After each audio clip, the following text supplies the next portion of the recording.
El siguiente es un mensaje predicado por el pastor David Bastidas, de la Iglesia Bíblica de Agen. Continuamos en nuestro estudio expositivo de Hebreos capítulo 11, en el que estamos estudiando lo que es la fe desde la perspectiva de Dios y cuáles son sus características.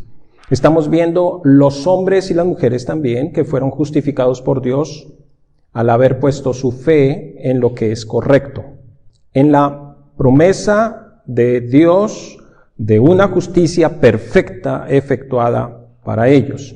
Y de estos ya hemos visto a Abel en el versículo 4, vimos la fe de Enoc, versículo 5, la fe de Noé, versículo 7, Abraham en los versículos 8 al 10, vimos la fe de Sara en los versículos 11 y 12, vimos a Isaac, versículos 20, Jacob, versículo 21, y José, versículo 22. Con cada uno de ellos hemos estado viendo características de lo que es la verdadera fe. Y ahora nos encontramos viendo a Moisés en los versículos 23 al 29. Aquí estamos viendo tres aspectos que la fe verdadera acepta y tres aspectos que la fe verdadera rechaza.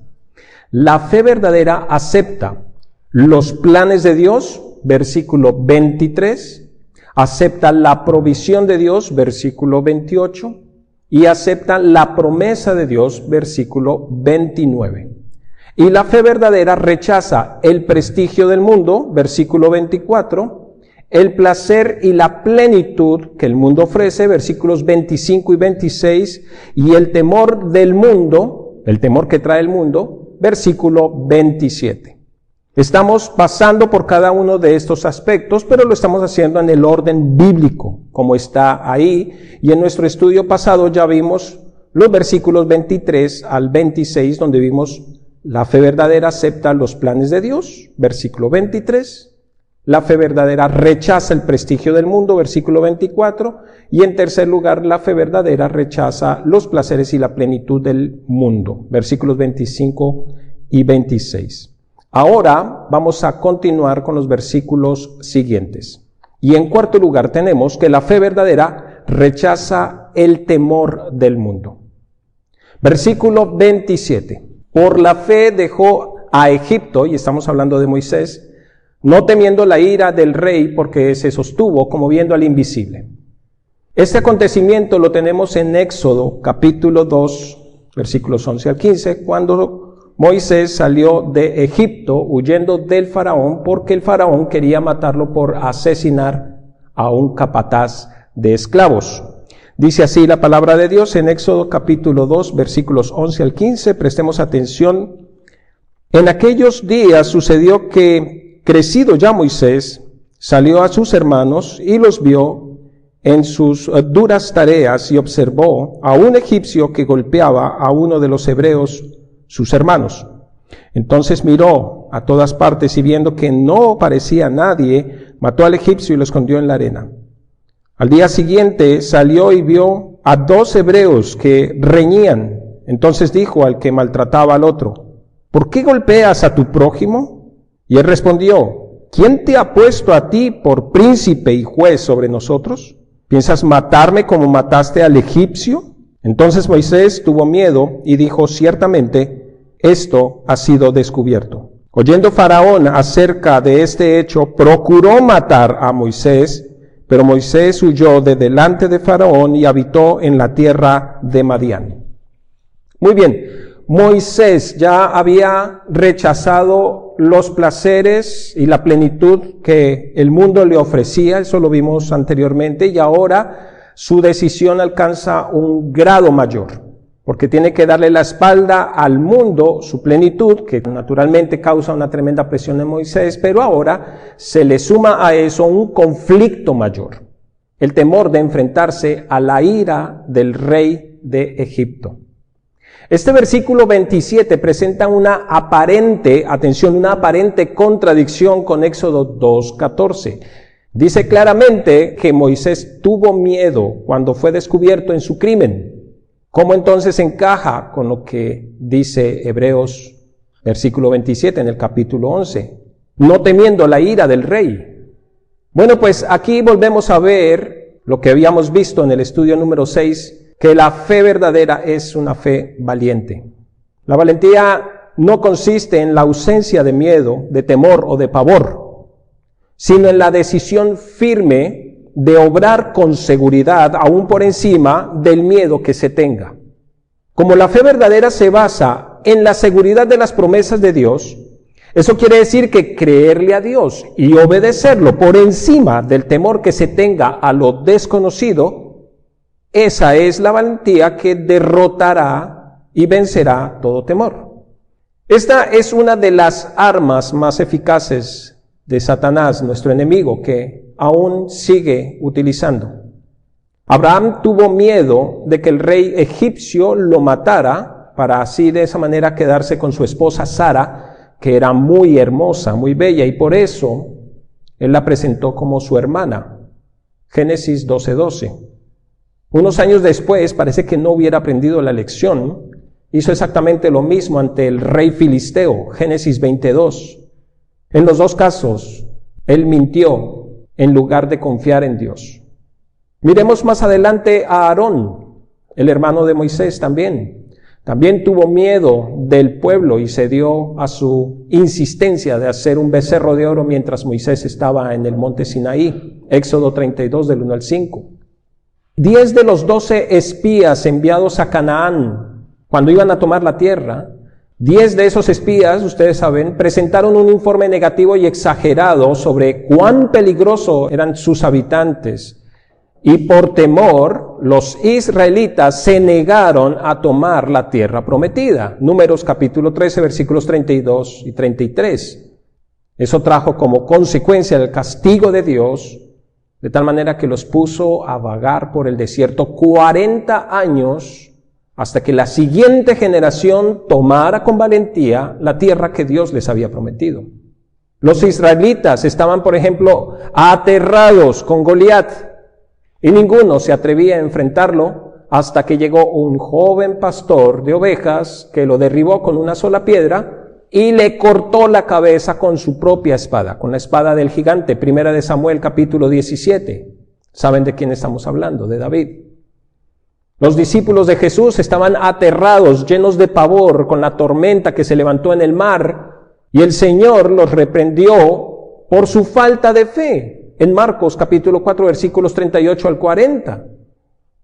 Cuando Pedro también más adelante camina sobre las aguas en dirección hacia Jesús, comienza a hundirse porque tiene gran temor del viento que se levanta contra él. El Señor también le llama la atención, lo toma y le dice: hombre de poca fe, ¿por qué dudaste? Mateo capítulo 14 versículo 31. Todos nos enfrentamos a la tremenda presión del temor y todos nos hemos sentido tentados a doblegarnos ante el temor cuando se requiere estar firmes en el Señor y en sus promesas para hacer lo que Dios nos ordena.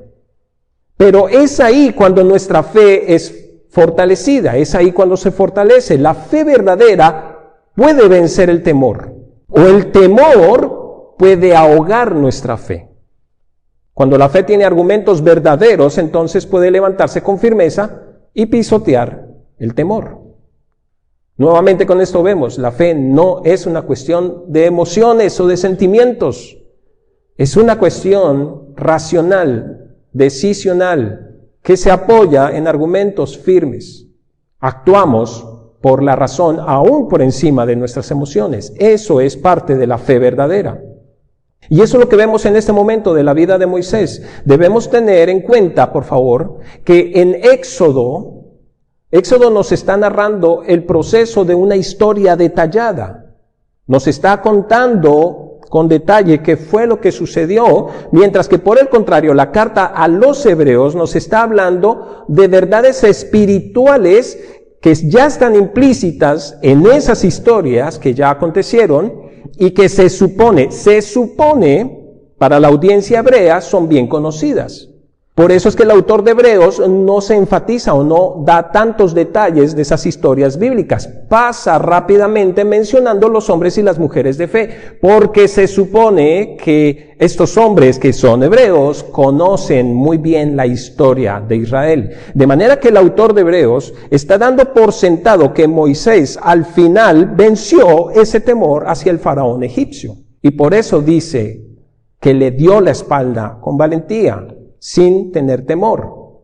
No porque no lo tuviera, sino porque su verdadera fe pasó por encima de sus temores, al aferrarse de lo que Dios ya le había revelado sobre el Mesías sufriente. Moisés tenía conocimiento especial del Mesías. Con eso venció su temor hacia el faraón.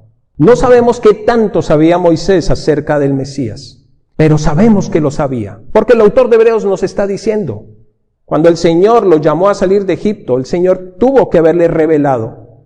La palabra de Dios, ya lo vimos, nos dice: no hará nada el Señor sin revelar su verdad a sus siervos, los profetas. Y Moisés fue un profeta. Luego él tenía un conocimiento de ese Mesías. Su fe lo sostuvo firme con valentía, porque era una fe que se apoyaba en lo único que nos puede dar esa seguridad total para afrontar lo desconocido: el invisible y poderoso Mesías, el Señor Jesucristo. Moisés le creyó a Dios y sabía que Él lo sostendría, sabía que Él lo iba a fortalecer, sabía que Él lo iba a recompensar sin importar lo que pasara o tuviera que enfrentar, así también como lo hizo David más adelante y como lo relata en el Salmo 27:1. Jehová es mi luz y mi salvación, ¿de quién temeré? Luego Moisés tenía la misma fortaleza que tuvo David. Sus ojos estaban puestos en el invisible, en el Mesías anunciado que él aún no había visto. Ahora, ¿de qué manera se aplica eso a nosotros hoy? Pues que si nosotros también tenemos nuestra fe puesta en ese mismo Mesías, nuestra fe entonces será la correcta y podemos estar seguros de que vamos a gozar de su pacto eterno con él en su reino. Mire por favor lo que dice el apóstol Pedro en su primera carta, capítulo 1, versículos 3 al 9. Y presta atención a lo que dice Pedro. Pedro recalca precisamente aquí exactamente esa verdad. Bendito el Dios y Padre de nuestro Señor Jesucristo, que según su grande misericordia nos hizo renacer para una esperanza viva por la resurrección de Jesucristo de los muertos, para una herencia incorruptible, incontaminada e inmarcesible, reservada en los cielos para vosotros. Está hablando de nuestra vida futura. Esa es la esperanza de la que venimos hablando acerca de la fe que todo verdadero creyente tiene en sus ojos. Todo verdadero creyente no espera las riquezas de este mundo, espera las riquezas bienaventuradas, infinitas y eternas de nuestro amado Señor Jesucristo. Versículo 5, está hablando de vosotros, que sois guardados por el poder de Dios mediante la fe, para alcanzar la salvación que está preparada para ser manifestada en el tiempo postrero. ¿Cuándo se va a manifestar realmente esa salvación? No está diciendo que no tengamos salvación, está diciendo que se va a manifestar el día del juicio. Cuando nosotros estemos ante el Señor, ahí es donde vamos a ver quién realmente era salvo. Ahí es donde se va a dar manifestación, se va a manifestar esa salvación, en lo cual vosotros os alegráis, aunque ahora, y aquí está otro punto importante de la fe, por un poco de tiempo, si es necesario, tengáis que ser afligidos en diversas pruebas. ¿Lo ve? El verdadero creyente tiene que pasar por diversas pruebas. La vida en la que estamos no va a ser color de rosa. Si a ustedes le dijeron que su vida iba a ser fantástica, sin problemas, sin dificultades, con muchas riquezas materiales, si aceptaba a Cristo en su corazón o si le entregaba su vida a Él, le han dado un falso evangelio. Porque como lo hemos cantado y como lo venimos viendo, si nosotros vamos a vivir para el Señor, también asimismo hemos de sufrir con el Señor y para el Señor. Versículo 7, aquí viene: para que sometida a prueba vuestra fe, mucho más preciosa que el oro, el cual aunque perecedero se prueba con fuego, sea hallada en alabanza, gloria y honra cuando sea manifestado Jesucristo. Entonces, nuevamente, la fe tiene que ser probada. Y esa prueba que Dios pondrá en tu vida, de tu fe, acerca de la fe que tú tienes sobre Él, muchas veces será una prueba de fuego. Será como si fuera una prueba de fuego, pero si esa fe realmente es la verdadera, esa prueba no va a consumir esa fe, esa prueba va a purificar esa fe como el oro. Versículo 8, a quien amáis, ¿a quién? A Jesucristo, el verdadero creyente lo ama. A quien amáis sin haberle visto, en quien creyendo, aunque ahora no lo veáis, os alegráis con gozo inefable y glorioso, obteniendo el fin de vuestra fe, que es la salvación de vuestras almas. Ninguno de nosotros hemos visto a Jesucristo. El mismo Señor dijo, más bienaventurados los que sin haber visto han creído. Y nosotros, que no le hemos visto, que le hemos visto solamente a través de su palabra, que hemos creído solamente por lo que dice Dios en su palabra, nos dice el Señor que somos doblemente bendecidos. Todos enfrentamos siempre el temor. Y al final de ese encuentro hay bendiciones de Dios que están esperando a los valientes. Habrá salvación y vida eterna para todo aquel que venza el temor de perder su reputación, de perder su popularidad, de perder su empleo, de perder el aprecio de sus amistades, el aprecio de sus familiares, el aprecio hasta de su propia vida, con tal de darle al mundo la espalda, con tal de darle la espalda a una religión errada para volverse de cara a Cristo en arrepentimiento por sus pecados. Hay bendición para ellos que sufren. Habrá una recompensa para esos valientes. Y luego también, después de haber obtenido esa salvación, esas bendiciones de Dios siguen y estarán esperando a los creyentes cuando enfrenten el temor a lo desconocido que tengamos por delante. Una nueva vida tal vez en un nuevo lugar, una nueva carrera, un nuevo empleo, un nuevo reto como enfrentarse a un pasado desagradable para sanar heridas, un nuevo reto como una operación o un tratamiento médico al que debes enfrentarte, un nuevo reto de presentar tal vez un examen, queridos jóvenes, o para algunas personas que le dan mucho temor, aprender a conducir y poder desenvolverse. Hay muchísimas formas en las que nuestra fe es probada. Hay muchas formas en las que somos retados a tener valentía. Hay muchísimas áreas. Todos, de una o de otra forma, en grado mayor, en grado menor, siempre estamos siendo probados en nuestra fe. Nuestra fe debe ser probada. Nuestra fe debe ser pasada por fuego. Moisés dejó Egipto con una determinación firme a seguir a un Mesías que no había visto. ¿Qué determinación tienes tú en esta vida? Él había puesto su mano en el arado y no iba a mirar atrás. Y la pregunta es si nosotros también estamos dispuestos a lo mismo. ¿Qué clase de fe tenemos? ¿En dónde están puestos nuestros ojos? ¿En el Mesías Salvador resucitado que no hemos visto? ¿O están puestos en el temor de nuestro rey egipcio actual? Tenemos miedo hasta de personas que ni siquiera tienen interés legítimo por nosotros. ¿Tienes miedo hasta de predicar el evangelio a alguna persona por miedo a que te rechace? De todas las personas a las que conoces, ¿a cuántas les has hablado acerca de Cristo? ¿A cuántas les has hablado acerca de la condenación que hay como pecadores? Recuerda que los primeros cristianos murieron las peores torturas humanas, pero lo hicieron llenos de gozo y hasta con cánticos en su boca, sin negar al Mesías resucitado. Y hoy retrocedemos muchas veces en nuestra fe con facilidad frente a otras amenazas que son mucho menores, insignificantes. Cuando el mundo nos asusta, cuando tenemos temor por lo que hagan o por lo que digan los demás, cuando tenemos temor por lo que haya de acontecer con nuestra vida, nos estamos exponiendo a no agradar a Dios y a ser disciplinados por nuestra falta de fe. Ahora, en quinto lugar, la fe verdadera acepta la provisión de Dios, versículo 28. Por la fe celebró la Pascua y la aspersión de la sangre para que el que destruía a los primogénitos no los tocase a ellos. Esta es la segunda de las tres cosas que la fe acepta. Aquí vemos la recompensa que trae la valentía de tomar las decisiones correctas que Dios nos da. Avanzamos ahora en la historia de Moisés y llegamos al momento en el que Dios está manifestando su poder para su pueblo y para Egipto con la 10ª y última de las plagas que Dios envió, la muerte de los primogénitos, que está en Éxodo capítulo 11, versículo 5. Dios instituye aquí la primera de sus fiestas sagradas para su pueblo, Pesaj o Pascua, en la cual se roció sangre de un cordero en los dinteles de las casas para proteger a los israelitas de la muerte de los primogénitos. Esta sangre, por favor, atendamos a esto, esta sangre en sí misma no tenía ningún poder para alejar la muerte. Rociar tal y como lo había ordenado Dios, esa sangre era simplemente un acto de obediencia, era un acto de fe.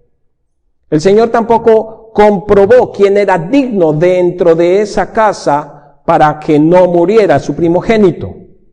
Porque indignos somos todos, no hay ninguno que sea digno, todos somos pecadores. El ángel del Señor solamente comprobó si había sangre en los postes de las puertas. Solo los que obedecieron vieron la salvación. Y obedecieron los que creyeron a Dios, los que le creyeron a Él. Eso es fe. Y podemos estar seguros que muchos que no eran hebreos también salieron de Egipto junto con Israel. Si ustedes miran, por ejemplo, Éxodo capítulo 12, versículo 38, dice, también subió con ellos grande multitud de toda clase de gente, y ovejas y muchísimo ganado. Y esta frase, grande multitud de toda clase de gente, en su original hebreo, se traduce también como multitud mixta de personas.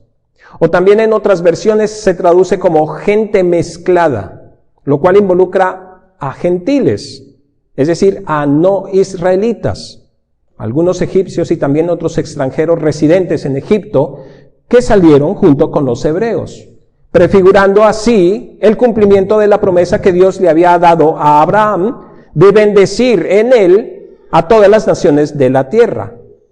Y esa es una forma en la que vemos que siempre, desde el Antiguo Testamento, siempre la salvación fue a través de la gracia de Dios para todas las personas. No era únicamente para Israel. Todo aquel que quería ser parte de la bendición dada por Dios a Abraham, simplemente tenía que renunciar a su estilo de vida, renunciar a su religiosidad, darle la espalda a su estilo de vida y volverse de cara al Dios de Israel. Por eso entonces estas personas tomaban esas promesas y obedecían a lo que Dios les había establecido para ese tiempo. Pero la gracia siempre estuvo para todas las personas. Y ahí empezó a mostrar Dios cómo en ese pueblo Dios iba a bendecir a todas las naciones, obviamente a través de una simiente específica. Nosotros hoy sabemos que esta sangre rociada a la entrada de sus casas era simbólica de la sangre pura y perfecta del Mesías Jesucristo, el Cordero de Dios, que sería sacrificado por Dios mismo para el perdón de los pecados y para la justificación de todos los que creyeran en Él.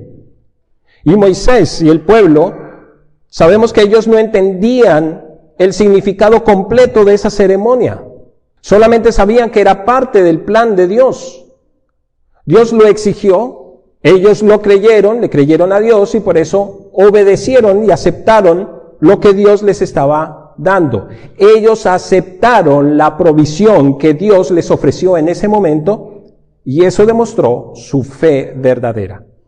La fe verdadera siempre aceptará la provisión divina para salvación sin importar cuán extraña y sin sentido le pueda parecer a su entendimiento. Debemos tener en cuenta que en el plan para la salvación de los hombres, Dios siempre es quien obra y quien actúa en primer lugar. En Isaías 55, versículos 8 y 9 leemos lo siguiente. Porque mis pensamientos no son vuestros pensamientos, ni vuestros caminos mis caminos, dice Jehová. Como son más altos los cielos que la tierra, así son más altos mis caminos que vuestros caminos y mis pensamientos más que vuestros pensamientos. Cuando Dios nos llama a la salvación, ese medio por el cual nosotros somos justificados por Él ya fue ideado y planeado y llevado a cabo por la deidad, por Dios mismo. Ni ángeles ni hombres tienen parte con Dios, no tienen parte en ese plan. El plan de la salvación es ideado, el evangelio es ideado, diseñado y llevado a cabo solo y únicamente por Dios. De manera que no hay absolutamente nada que el hombre le pueda proponer a Dios para su propia salvación. Sus pensamientos sobrepasan nuestros pensamientos. Su manera de hacer las cosas es totalmente diferente a la nuestra. Cualquier persona que no conoce las Escrituras, que no conoce al Dios de las Escrituras, como lo dice el Nuevo Testamento, le parece absurdo y ridículo el Evangelio. El Evangelio es locura para los que se pierden. Y esa es una muestra de que precisamente las Escrituras no fueron diseñadas o creadas por el hombre, sino por una mente divina. Porque si la historia fuera escrita por nosotros, tenga la seguridad que lo hubiéramos escrito diferente. Pero todo lo que muestra Dios en su plan de salvación va en contra de lo que naturalmente haría el hombre. Y el hombre simplemente debe obedecer al llamado de Dios. Es el hombre quien le ha dado la espalda a Dios, y es el hombre quien ha ofendido a Dios con sus actos, con sus pecados. De manera que el plan perfecto para la reconciliación con Dios procede de Dios mismo, no del hombre. Es absurdo que nosotros nos presentemos ante Dios diciéndoles, mira Señor, vamos a hacer un plan, hagamos un pacto tú y yo. Nosotros no hacemos pactos con Dios. Dios es el que hace el plan y nosotros simplemente o lo aceptamos o lo rechazamos. Ya estamos condenados y la única alternativa que tenemos es recibir lo que Él nos da. Si el hombre quiere ser reconciliado con Dios, entonces es el hombre quien debe acogerse a las demandas de Dios, no al revés. Por eso todos los que buscan acercarse a Dios en sus propias fuerzas, bajo sus propios criterios, bajo sus propios preceptos, por medio de su propia ideología, por medio de su propia religión, presentando sus propios sacrificios, presentando sus propias obras de bondad, presentando sus ritos religiosos, sus buenas obras para ser aceptados por Él, todos ellos serán sorprendidos por el ángel del Señor con su muerte, con su juicio y con su condenación eterna por no acogerse a lo que Él realmente ha establecido para la humanidad pecadora, el Evangelio, arrepentimiento de los pecados y fe en Jesucristo, lo cual es fe en la justicia que Dios efectuó sobre su Hijo. El hombre solamente puede aceptar o rechazar lo que Dios le ofrece, y la fe verdadera siempre será una fe que acepta la provisión y el plan de Dios. Dios nos paga por nuestros pecados con nuestra muerte. Ese es nuestro salario o lo que nosotros hemos ganado por pecadores. De ahí que absolutamente todo lo que nosotros hagamos en esta vida es una pérdida de tiempo debido a la muerte. Es lo más deprimente de la vida. El verdadero creyente entiende que la vida humana es lo más deprimente. No importa cuánto te esfuerces, no importa cuánto luches por alcanzar las metas mejores, no importa cuánto te esfuerces por una mejor salud, por una mejor educación para ti, para tus hijos, por los mejores títulos universitarios, para tener un mejor trabajo y para tener un mejor sueldo y para tener cosas mejores. No importa cuánto te esfuerces por la mejor fama que puedas adquirir, por el mejor reconocimiento y ser popular ante los demás, por los mejores bienes materiales, por las mejores obras, cualquier cosa, todos terminamos igual, todos terminamos con nuestra muerte física. Ahí acaba todo. Por eso el gran predicador decía, vanidad de vanidades, todo es vanidad. Es absurda la vida humana sin un motivo, sin un propósito de vida. Todo termina con la muerte física que luego nos llevará ante el juicio de Dios para terminar con una muerte espiritual, la condenación eterna en el lago de fuego. Ese es el pago justo de Dios por nuestros pecados y la manifestación clara de que Dios se toma en serio nuestro pecado. Sin embargo, no obstante, Dios nos ha mostrado su paciencia y en su paciencia nos ha mostrado su compasión, su misericordia y su inmenso amor en que, siendo aún pecadores, entregó a su Hijo Jesucristo para que muriera por nosotros. Romanos 5:8. Esa es la buena nueva del Evangelio. Tú y yo quebrantamos la ley de Dios y Cristo ha pagado nuestra deuda en su totalidad con su propia vida. Tetelestai, consumado es. La deuda está cancelada. Al igual que lo ilustró el Cordero de la Pascua, Jesús entregó toda su sangre, no solo unas cuantas gotas. Él entregó toda su vida para redimirnos con Dios y para limpiarnos de todos nuestros pecados. La razón por la que la palabra de Dios menciona que la sangre de Cristo tiene poder es porque esa es la única sangre ofrecida que Dios ve y que provoca un cambio de reacción en Dios mismo.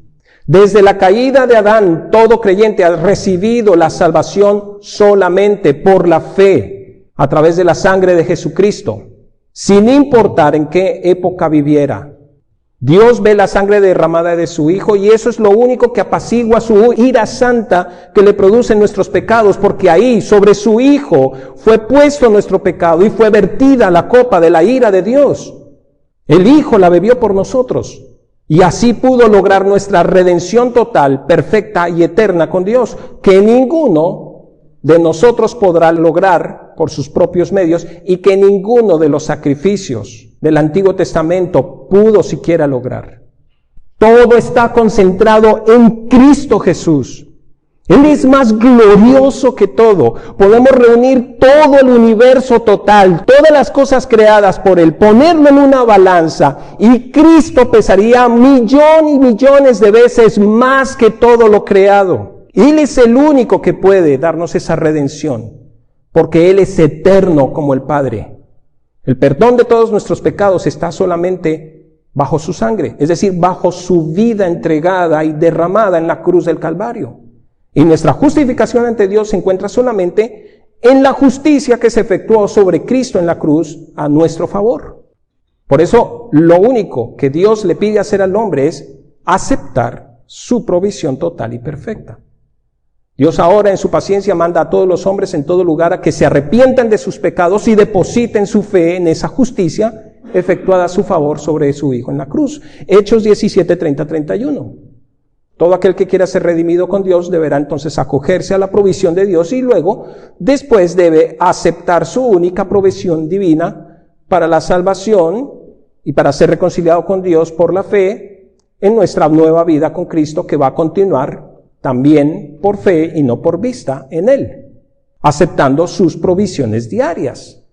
Como creyentes, como hijos de Dios, todos clamamos al Señor por algo. Todos clamamos a Dios para rogarle por nuestras necesidades, por alguna petición especial en la vida.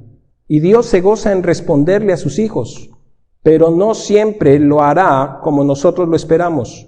No siempre va a responder de la manera en la que nosotros queremos.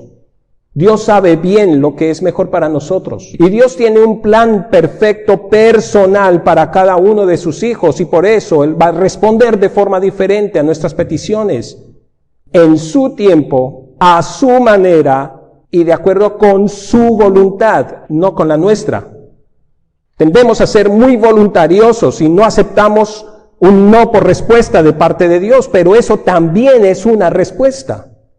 Pero si ya le hemos confiado nuestra alma para salvación, podemos estar seguros que sus caminos son más altos que nuestros caminos y que sus pensamientos son más altos que nuestros pensamientos. Mis hermanos, la fe verdadera acepta la provisión de Dios, lo que Dios ha determinado para salvación y lo que luego Él continúa presentándonos en nuestro diario vivir.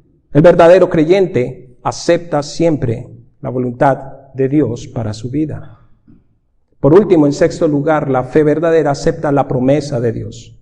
Versículo 29. Por la fe pasaron el mar rojo como por tierra seca, e intentando los egipcios hacer lo mismo, fueron ahogados. Finalmente, además del plan de la provisión divina y de la fe correcta acepta las promesas de Dios. Llegamos ahora a la salida de Israel de Egipto. Éxodo 14. Moisés y su pueblo llegan al Mar Rojo. A los lados había peñas y detrás de ellos viene enfurecido Faraón con su ejército. Desde su perspectiva humana, estaban encerrados. El pueblo se desanimó y se quejó contra Moisés, su líder. Éxodo 14:11. ¿No había sepulcros en Egipto que nos has sacado para que muramos en el desierto? Pero recobraron el ánimo cuando él les dijo: no tengan miedo, mantengan sus posiciones, que hoy mismo serán testigos de la salvación que el Señor realizará en favor de ustedes. A esos egipcios que hoy ven, jamás volverán a verlos. Ustedes quédense quietos, que el Señor presentará batalla por ustedes. Versículos 13 y 14 de Éxodo 14. La verdad es que el pueblo de Israel siempre fue muy ciego y muy desagradecido. No se diferencia en nada de nosotros. En más de una ocasión difícil renegaron contra su líder Moisés, y Dios los disciplinó severamente, ya que la idea y el plan de liberarlos de la esclavitud que tenían en Egipto nunca fue de Moisés, fue solamente de Dios. Y al rebelarse ellos contra el líder que Dios mismo había levantado para guiarles en su liberación, ellos estaban rebelando contra Dios mismo, quien es el que establece las autoridades. Romanos 13:1 lo dice. Ellos se olvidaron de lo que Dios les prometió a su padre Abraham y sus descendientes. Y sin embargo, Dios les tuvo paciencia y el pueblo volvió a recobrar su ánimo y su fe con una nueva promesa que Dios les dio. Miren lo que dice el versículo. Verán la salvación del Señor y no volverán a ver a los egipcios que los tenían esclavizados. ¿Y qué tenían que hacer ellos? Simplemente confiar en el Señor, pasar por el nuevo sendero que el Señor les trazó y no hacer nada. Ellos debían quedarse quietos y ver cómo el Señor peleaba por ellos. ¿Cuántas veces el Señor quiere hacer algo y nosotros estamos metiendo nuestras manos, estorbando la obra de Dios en nuestras vidas y no siendo pacientes y esperando a lo que Él va a hacer?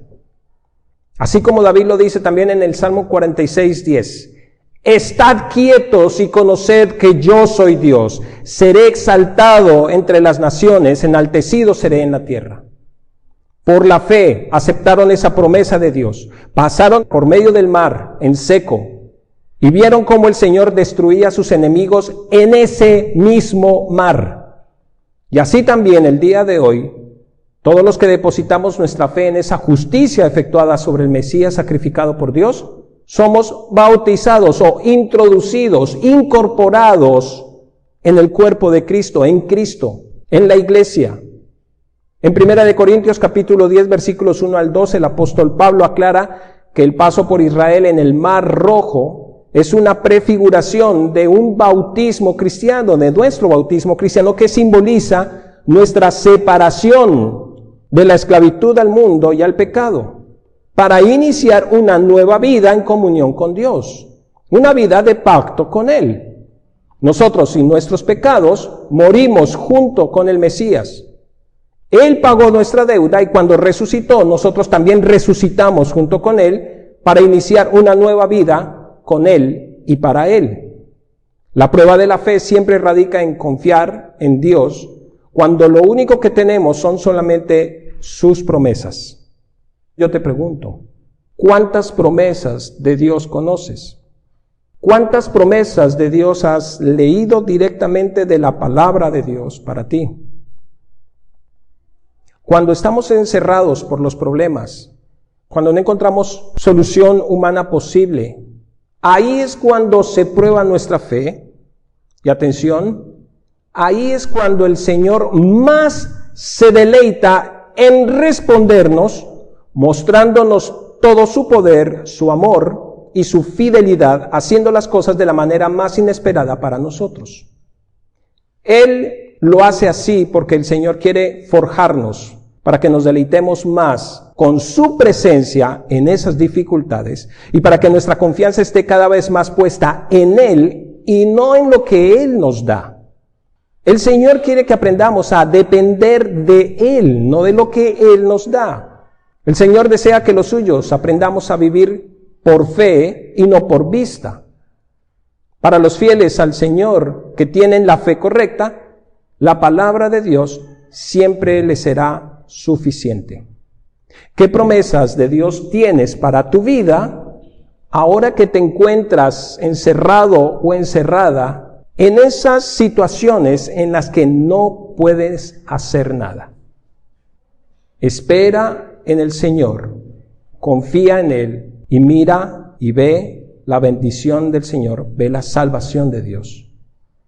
Así, mis hermanos, vemos con Moisés cómo la fe verdadera acepta los planes de Dios, versículo 23, acepta la provisión de Dios, versículo 28, y acepta las promesas o las promesas de Dios, versículo 29.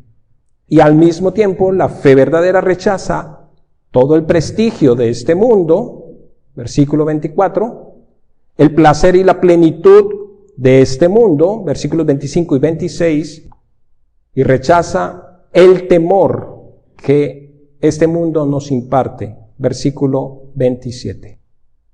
La pregunta ¿es esta nuestra fe? ¿En dónde está depositada tu fe? ¿Qué promesas de Dios tienes a tu mano? ¿Hasta cuándo estás dispuesto o dispuesta a esperar en el Señor? Estad quietos y ved que yo soy Dios, dice el Señor. Que el Señor tenga misericordia de nosotros y nos fortalezca con nuestras pruebas en nuestra fe, para que nuestra fe racional sea cada vez más perfecta, más gloriosa y también de testimonio para otros. Que el Señor siga forjando nuestras vidas. Oremos a su nombre. Para más información de este y otros temas, visítenos en nuestro sitio web www.iglesia-achen.com o escríbenos a iglesia.achen@gmail.com.